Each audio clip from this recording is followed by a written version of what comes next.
नमस्कार मित्रांनो आणि मैत्रिणींनो, इयत्ता तिसरीच्या मराठी पुस्तकाचे भाग 10 मध्ये आपले सहर्ष स्वागत आहे. पाठ 10. मी आहे रेडिओ. रात्रीची वेळ. मी रेडिओ समोर बसलो होतो. मी मुलांना म्हटले, एक कोडं घालू का? मुले ओरडली, घाला. मी म्हणालो, ऐका, तो घरचा आहे पण नात्याचा नाही. त्याला जीव आहे पण तो जिवंत नाही. तो गप्प झाल्यावर आपल्याला चैन पडत नाही. पण ओरडला तर राग येतो. ओळखा पाहू कोण? मुलांनी खूप विचार केला. त्यांना उत्तर सुचेना. ती म्हणाली, मामा हरलो. मी कोड्याचे उत्तर सांगणार. इतक्यात रेडिओ सुरू झाला. रेडिओ मुलांसाठी कार्यक्रम सुरू होता. त्यातून आवाज आला, कोड्याचे उत्तर रेडिओ. मी रेडिओकडे पाहिले. रेडिओने उत्तर दिले होते. मी म्हणालो, तू का रे मध्ये बोललास?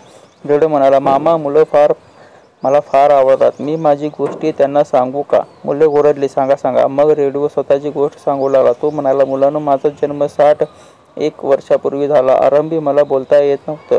जगदीशचंद्र बोस व मार्कोनी यांनी मला बोलायला शिकवलं. तुम्हाला आश्चर्य वाटेल पण खूप दूर बोलणाऱ्यांचा आवाज क्षणभरही उशीर न लावता मी तुम्हाला ऐकवतो. हेच पहा ना, लंडन शहर किती दूर, आता समुद्रापलीकडे.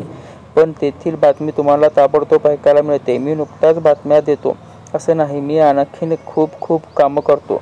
सांगा पाहू ती कोणती? मीना म्हणाली, तू बासरी वाजवतोस. बंडू म्हणाला, तू क्रिकेटच्या सामन्याचे वर्णन करतोस. रेडिओ म्हणाला, ही कामं तर मी करतोच पण माझी इतरही खूप कामं आहे. पूर आला की मी त्यांचा इशारा देतो. जहाज बुडू लागले की मी इतर जहाजांना मदतीसाठी बोलवून घेतो.